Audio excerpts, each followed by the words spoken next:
हरे कृष्णा। आप म्यूट है प्रभु जी। Okay, so sorry so sorry, मैंने प्रेयर्स रिसाइट किया अभी तक। तो कल मेरी मदर ने सेशन लिया था। आई होप मैंने भी आधा अटेंड किया। आई होप आप सबको अच्छा लगा, समझ में आया। तो हम लोग आज चैप्टर 5 में कंटिन्यू करते हैं। और मुझे ऐसा लगता है कल फ्राइडे है, कल थर्सडे है, बट मुझे ऐसा लगता है कल या मैक्सिमम परसों ये चैप्टर खत्म होने वाला है।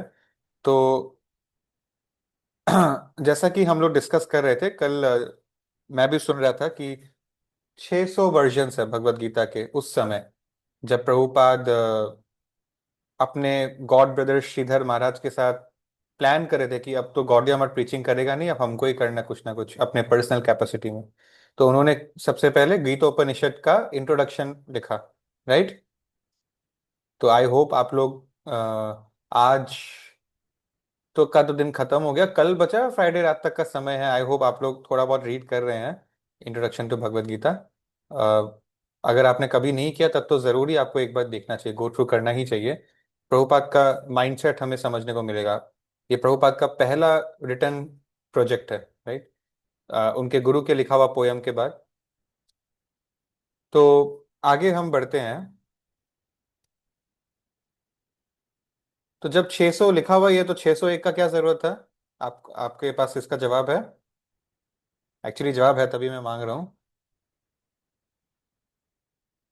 हरे कृष्णा, मैं ट्राई करूँ क्या प्रभु जी? हरे कृष्णा, प्लीज माता जी।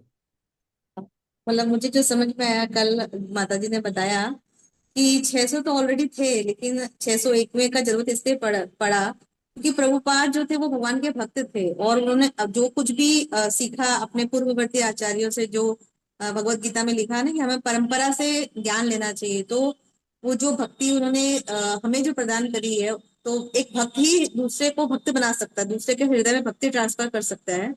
तो बाकी जो लिखे थे वो उन्होंने, जो जिन्होंने भी लिखे थे पहले वाले, जो दूसरे जो 600 या जो भी नंबर थे, वो भक्तों के द्वारा नहीं लिखे हुए थे। हो सकता है कि वो अभक्तों के द्वारा हो या फिर ब्रह्मवादियों के द्वारा लिखा हुआ हो, लेकिन प्रभुपाद जो थे वो भगवान कृष्ण के भक्त थे, परम भक्त थे।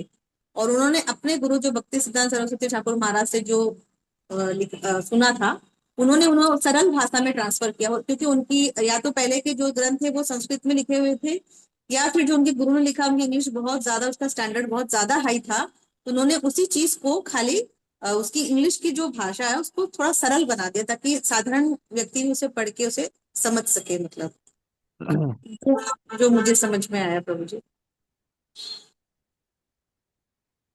Okay, thank you very much माता जी। और अगर हम शॉर्ट में उनका आंसर ले, जैसे मेरी मम्मी ने तो बहुत कुछ शेयर किया, बट अभी हम लोग छोटे हैं। तो अगर शॉर्ट में हम अभी अभी अभी जो कॉन्टेक्स्ट है कहानी का, हम उसको अगर समझना चाहे तो हाँ, बस इतना ही। अगर एक ही पॉइंट में आंसर करना हो तो वो एक पॉइंट, सबसे प्राइम पॉइंट यही रहेगा कि मार्केट में जितने भी भगवत गीता हम बोल रहे हैं, ये ऑथोराइज्ड नहीं है।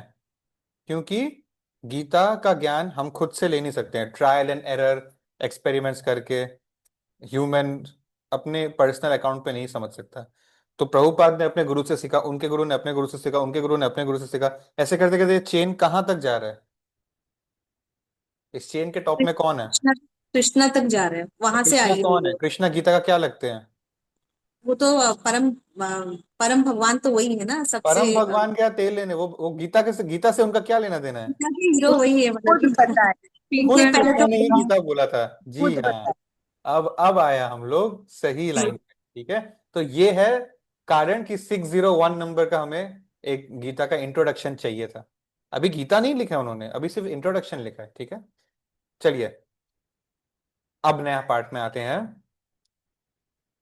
उनके गॉड ब्रदर जो एक सन्यास है, श्रीधर महाराज, वो चाहते थे नहीं, एक दूसरे गॉड ब्रदर थे, भक्ति सारंग गोस्वामी।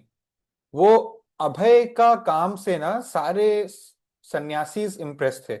इमेजिन, एक गृहस्थ डेवोटी के प्रोग्रेस से सन्यासी इम्प्रेस थे, इतना उनका अच्छा नॉलेज हो गया था शास्त्र पढ़ पढ़ के। तो उन्होंने, भक्ति सिद्धांत एक टाइटल भी होता है अपने आप में। जैसे, अगर आप, मुझे पता है आपको याद नहीं है, जब इनके गुरु ने गौर केशव दास बाबा जी से दीक्षा लिया था, तो उनका इनिशिएटेड नेम पड़ा सिद्धांत सरस्वती। प्रभुपाद के इनिशिएटेड नेम बना अभय चरणारविंद। तो सिद्धांत सरस्वती उनका नाम था, बाद में उन्होंने संन्यास लिया और उनका एक टाइटल उनको एक लग गया, भक्ति सिद्धांत सरस्वती गोस्वामी ठाकुर। तो ये प्रभुपाद यहाँ संन्यास नहीं ले रहे हैं, लेकिन आउट ऑफ रेस्पेक्ट प्रभुपाद को ये टाइटल देना चाहते थे विच इज कॉल्ड भक्ति सिद्धांत। सिद्धांत सरस्वती वॉज अ नेम, भक्ति सिद्धांत इज प्रैक्टिकली अ टाइटल जिसने भक्ति में सिद्धि हासिल हासिल कर ली है। लेकिन श्रीधर महाराज उनके गॉड ब्रदर ने सोचा कि अबे को ये वाला टाइटल देना सही नहीं रहेगा, क्योंकि ये उनके गुरु का भी टाइटल है, तो everyone will feel uncomfortable including Abhay himself. तो उन्होंने सजेस्ट किया कि हम इनको एक नाम देते हैं भक्ति वेदांत, ये टाइटल उनको अच्छा है। इससे पहले एक टाइटल क्या चल रहा था अभय के लिए, आप थोड़ा गेस करिए, आप आंसर निकाल लोगे। इनके कम्युनिटी वाले लोग इनको क्या बुलाते थे, एक निक नेम इनको दे दिया गया था, 4 लेटर का nickname, dash dash dash dash, fill in the blanks. उन्होंने पोयम लिखा था ना, पोयम पोयम, कवि, कवि। ठीक है, अगर आपको याद है, उनके गॉड ब्रदर्स ने उस टाइम उनको ये कवि का दर्जा दिया था, कवि कह के बुलाते थे। तो अब उन्होंने उनको क्या टाइटल दिया, भक्ति वेदांत, मतलब वेदास इतने बड़े स्क्रिप्चर्स है, वेदांत वेदास, तो वेदों का अंत क्या है, the end of all knowledge, मतलब सारा वेद पढ़ के अंत में क्या कंक्लूड किया जा सकता है कि भक्ति ही सबसे सर्वश्रेष्ठ मार्ग है अपने लाइफ को परफेक्ट बनाने का। तो भक्ति वेदों का अंत है, भक्ति वेदांत, ये टाइटल उनको दिया गया। और अभय बहुत हम्बली इसके लिए ग्रेटफुल थे। इसमें ना कि सिर्फ भक्ति का महत्व समझाया जाता है, बट भक्ति वेदांत मतलब पूरा वेद पढ़ के अब यही हमें बताया जा रहा है कि भक्ति सबसे इंपॉर्टेंट है। मतलब इसमें ये एक स्कॉलरली टाइटल भी था, मतलब अभय स्कॉलरली फिलोसॉफिकली भी बहुत एडवांस्ड है, ये इस टाइटल में निखर के आ रहा है। 1940s का दशक शुरू होता है, वर्ल्ड वॉर 2 स्टार्टेड, और इंडिया से राय मशवरा किए बिना ही ब्रिटिश ने डिसाइड किया कि हम वार तो लड़ेंगे और इंडियन सोल्जर्स को भी इस वार में शामिल करेंगे, स्पेशली पंजाब रीजन के। और ईस्ट में हम बोले तो गोरखास जो है ना, नेपालीज, गोरखा रीजन के लोग, ये लोग बहुत अच्छे फाइटर्स होते हैं। प्लस इन लोगों का आर्थिक स्थिति इतना अच्छा नहीं था, तो इन लोगों को कम पगार में और मजबूरी में भी आर्मी में रिक्रूट करना बहुत आसान हो गया था इनके लिए, ब्रिटिशर्स के लिए। तो और एक नैरेटिव था पूरे सोसाइटी में, इंडियन सोसाइटी में, कि ब्रिटिश के हुक्म के नीचे रहना जापान के हुक्म के नीचे से रहने से तो अच्छा ही है। जापान अगर हमें इन्वेड कर देगा, तो जापान ने चाइना में जो तबाही मचाई है और जो वहाँ के औरतों के साथ जो किया है, उसके बारे में हम बात भी नहीं कर सकते। वो इंडिया में नहीं हो जाना चाहिए, ऐसा डर था। क्योंकि एक तरफ है ब्रिटिश, फ्रांस, अमेरिका, रशिया, दूसरी तरफ है एक्सिस पावर्स, हिटलर की जर्मनी, जापान एंड इटली। तो इंडियंस को ऐसा लगा कि चलो ब्रिटिश का साथ देना ही पड़ेगा, उपाय नहीं है, नहीं चाहते हुए भी देना पड़ेगा, क्योंकि अगर ब्रिटिशर्स खराब है लेकिन कम खराब है, अगर उनकी जगह जापान आ गया तो जापान बहुत ज्यादा खराब होगा, बगल में ही है जापान। इसीलिए लड़ना शुरू किया उन लोगों ने, अलग अलग जगह पर तैनात किए गए इंडियन सोल्जर्स इस पूरे समय। आ, ये एक तरह से एक मोमेंट था कि ब्रिटिश को यूज करके वर्ल्ड वॉर 2 में जापान से भी बच जाओ, at the same time British पे भी प्रेशर डालो कि हम लोग तुम्हारा बहुत हेल्प किया है, अब हम लोग को आजादी चाहिए। तो इस मौके का फायदा सुभाष चंद्र बोस ने उठाया। एक्चुअली प्रभुपाद ने भी अपने एक इंटरव्यू में बोला था कि एक्चुअली बोस का सो कॉल्ड जो ये स्टाइल था अटैक करने का, इसके वजह से आजादी मिलने का एक बहुत बड़ा फैक्टर है। You can say arguably the most important factor है ये। नॉन वायलेंस से कुछ नहीं मिला, कुछ खास नहीं मिला, एटलीस्ट थोड़ा सा। चलिए इस थ्योरी पे हम बाद में बात करेंगे। The point is what did Bose do, उन्होंने, वरना देखिए हम हिस्ट्री में, जैसे मैं हिस्ट्री में जब हमें पढ़ाया जाता है एडवांस हिस्ट्री, तो उसमें हमें ब्रिटिश का पूरा मैप प्लान्स दिखता है वहां के कमीशंस का, कि कैसे वो लोग तो 1950s के बाद तक भी हमको रूल करने का प्लानिंग बना रहे थे। एजुकेशन सिस्टम ऐसा होगा, ये सिस्टम एडमिनिस्ट्रेशन का ऐसा होगा, दे वर, मतलब वो लोग सोच भी नहीं रहते यहाँ से जाने का, दूर दूर तक। जब तक सुभाष चंद्र बोस के वजह से जो सीरीज हुई, डायरेक्टली वो रिलेटेड नहीं है इससे, उसकी वजह से नेवी और सब ने म्यूटिनी की, तो तब जाके जो है बहुत प्रेशर पड़ा। But anyways, the point is Subhash Chandra Bose पहले जर्मनी गए, और जर्मनी में थोड़ा सपोर्ट मिला, लेकिन बहुत सपोर्ट नहीं मिला, तो वो जापान चले गए और जापान में बहुत अच्छा सपोर्ट मिला। और धीरे धीरे वो लोग अंडमान एंड निकोबार को कैप्चर कर लिए थे, ब्रिटिश से, जापानीज के हेल्प के थ्रू। जापान के कंट्रोल के बिना, सेल्फ कंट्रोल, सुभाष चंद्र बोस ही वहां के रूल रूल और सब कुछ मैनेजमेंट को देखेंगे, इस तरह से उन्होंने सब सेटिंग कर लिया था। और धीरे धीरे वो लोग ईस्टर्न साइड से इंडिया के बहुत करीब आ रहे थे, तो ब्रिटिश को जापान से भी खतरा था और फ्रीडम फाइटर बोस से भी खतरा था इस पॉइंट पे। तो उन लोगों ने क्या किया, जब जापानीज उनके डोर स्टेप पर पहुंच ही गए थे, बंगाल तक पहुंच गए थे, तो ब्रिटिशर्स ने क्या किया, आसपास के जितने भी, मतलब उनके बॉर्डर एरिया के आ, खाने पीने का क्रॉप्स हो या कुआं हो जिससे पानी पीता है, उसको में जहर मिला दिया, क्रॉप्स को जला दिया। ये सब क्यों करते हैं, सारे बोट्स को तोड़ दिया, क्यों करते हैं, ताकि कोई इन्वेड करे। ये एक बहुत फेमस टैक्टिक है वॉर का, कि कोई अगर वहां अटैक करे, तो वहां कुछ मिलेगा ही नहीं इसको अपने आप को सस्टेन करने के लिए, ना खाना मिलेगा, ना पानी मिलेगा, ना पैसा मिलेगा, ना ट्रांसपोर्टेशन मिलेगा, तो फिर वो लोग वापस पीछे हट जाएगा। ये एक टैक्टिक होता है बस। इस बट प्रॉब्लम ये कि इस टैक्टिक में आपके अपने लोगों को बहुत सफर करना पड़ता है उस एरिया के। बट ब्रिटिशर्स के लिए इंडियंस अपने थोड़ी ना है, राइट। तो उन्होंने यही किया, और 150 साल में सबसे बड़ा जो फेमाइन हो सकता है वो हिट हुआ बंगाल में। मतलब 150 साल के बाद इस लेवल का एक फेमाइन बंगाल ने फिर से देखा। उस फेमाइन में बहुत महंगा हो गया था सब कुछ, बाजार में लोग भूखमरी से मर रहे थे। ये विंस्टन चर्चिल की देन है हमें, हम भारतीयों के लिए। Artificial famine, government created, government induced famine था ये। और इसमें एक एडवांटेज ये भी था कि गरीब लोग रहेंगे, हम खाना सोल्जर्स को पहले देंगे क्योंकि वार चल रहा है, सिटीजन्स को बाद में मिलेगा। तो गरीब लोग मजबूरी में, इस मजबूरी में आर्मी में जा जाके भर्ती भी होंगे। समझ रहे हैं आप। प्रभुपाद को एक अमेरिकन मिले, उन्होंने एक बात बोली उस समय। उन्होंने बोला कि अगर ऐसा हमारे अमेरिका में ऐसा स्थिति वहां के राजाओं ने किया होता, मतलब वहां के गवर्नमेंट ने, कि खाना इतना महंगा हो गया और इस आर्टिफिशियली ये फेमाइन क्रिएट किया, और इससे जो है आर्मी में जबरदस्ती एनरोल किया जा रहा है, तो हम लोग अभी तक रेवोल्यूशन कर दिया होता। या हम, लेकिन इंडिया के लोग इतने सिंपल है, ये लोग ना चोरी करते हैं, और ये लोग चुपचाप भगवान का इच्छा है बोल के बर्दाश्त कर रहे हैं, ये लोग इतने सभ्य हैं। ये इस अमेरिकन ने प्रेज किया इस चीज को। और अभय जानता था, उनके गुरु बोलते हैं कि दुनिया में किसी चीज का स्कैरसिटी नहीं है, दुनिया भगवान ने बनाया है। The only scarcity is the scarcity of Krishna consciousness.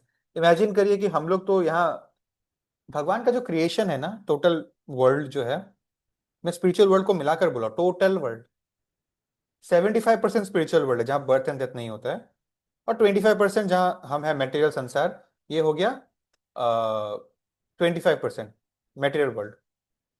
ये हमारा एक बबल है जिसमें ब्रह्म लोक ऊपर है, यहाँ पर मैं और आप, हम लोग भूलोक में है, नीचे अलग हेलिश प्लैनेट्स है।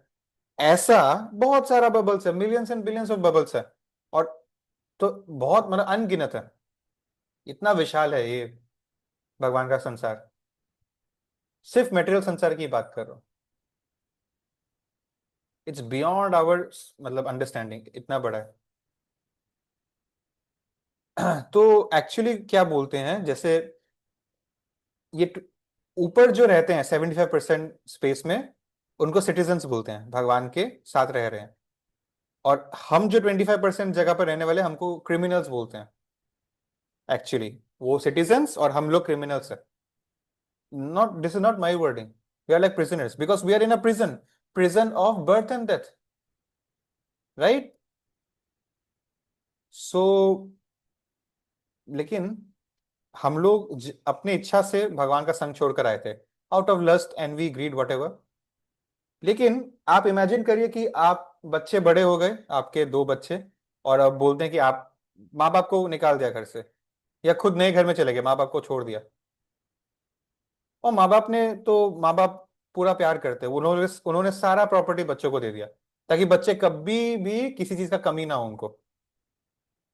तो दो भाई अकेले अपने कंट्रोल, अपने मर्जी से रहना चाहते हैं, पेरेंट्स के अंडर नहीं रहना चाहते हैं, और पेरेंट्स से सारा प्रॉपर्टी भी ले लिया। अब वो दोनों भाई में, अब दोनों भाई अगर 50-50 बांट ले तो जिंदगी भर खुशी खुशी रह सकते हैं। लेकिन lust and envy and greed, मेरे को 60-40, मेरे को 70-30, मेरे को 80-20, मेरे को 90-10, ऐसे कर रहे हैं। और फिर दुनिया वाले बोलते हैं कि देखो दोनों भाई कैसे लड़ रहा है, इनका माँ बाप जरूर इन लोगों को ठीक से परवरिश नहीं दिया होगा, जबकि उनके पेरेंट्स ने सब कुछ दे दिया था उनको। तो वैसे ही हमारा दुनिया चल रहा है। सारे रिसोर्सेज ब्लेस कर दिए गए थे, और हमको चाहिए था थोड़ा फ्री विल। तो अब हम इसको मैनेज नहीं कर पा रहे हैं, क्योंकि हर टाइप के लोग होते हैं, हर टाइप के जीवास होते हैं। किसी में तमोगुण ज्यादा है, किसी में रजोगुण ज्यादा है, तो ultimately there is a very chaotic web of lust, anger and greed. इसलिए आज हमारे दुनिया में कुछ लोग हैं जिनके पास जरूरत से ज्यादा है, कुछ लोग हैं जिसके पास बेसिक नेसेसिटीज भी नहीं है। इन ये जो इनइक्वालिटी है, राइट, ये बढ़ रहा है, ये गैप बढ़ रहा है टाइम के साथ साथ। तो एक्चुअली फेमाइन कैसे क्रिएट हो सकता है भगवान, कभी खाने का कमी हो ही नहीं सकता इस अर्थ में, कभी पानी का कमी हो ही नहीं सकता इस अर्थ में, कभी ऑक्सीजन का कमी हो ही नहीं सकता इस अर्थ में। बना तो ऐसे ही था, अब चलेगा कैसे वो हमारे ऊपर, राइट। तो ब्रिटिशर्स उस समय क्या क्या हीनियस एक्टिविटी करते थे। इंडिया में जो कपड़े सिलने वाले हैं उनके अंगूठा काट देते थे, ताकि बाहर से सप्लाई आते रहे कपड़ों का, इंडियंस नहीं बना पाए। जलियनवाला बाग के बारे में आप सब जानते हैं, that was one of the many smaller incidents, ठीक है। और आर्टिफिशियल फेमाइन, और बार बार अपने एजुकेशन सिस्टम में के थ्रू पिरो दिया गया था हमारे माथे में कि इंडियन सिविलाइजेशन तो प्रिमिटिव है। क्योंकि मैंने अक्सर, आपको अब पता नहीं, आपने देखा कि नहीं, मैंने अक्सर अपने सेशंस में वहां के मेंबर ऑफ पार्लियामेंट का एक स्पीच का लेटर मैंने सुनाया, आप लोगों को दिखाया था। 1835, मतलब जब इंडिया प्रॉपरली ब्रिटिश रूल के अंडर नहीं था, तब ब्रिटेन के पॉलिटिशियन ने पार्लियामेंट में क्या स्पीच दिया था। उन्होंने इंडिया को ट्रेवल किया और यही बोला कि मुझे एक भिखारी तक नहीं मिला ऐसे जगह पर, और एक ही तरीका जिससे हम इन पे शासन कर पाएंगे, बाय मेकिंग देम फील कि इनका सिविलाइजेशन बहुत पिछड़ा है, और ये व्हाइट मैन्स बर्डन है कि हम आपको हमारे तरह एडवांस सिविलाइजेशन का बना देंगे। क्योंकि इसी दौरान 1940s में एक ब्रिटिशर है, मैं नाम भूल गया उनका, बहुत हाई रैंकिंग ऑफिशियल थे। उन्होंने बोला था कि ये इंडियंस पता नहीं कैसे दबे हुए हैं, आश्चर्य होता है कभी कभी।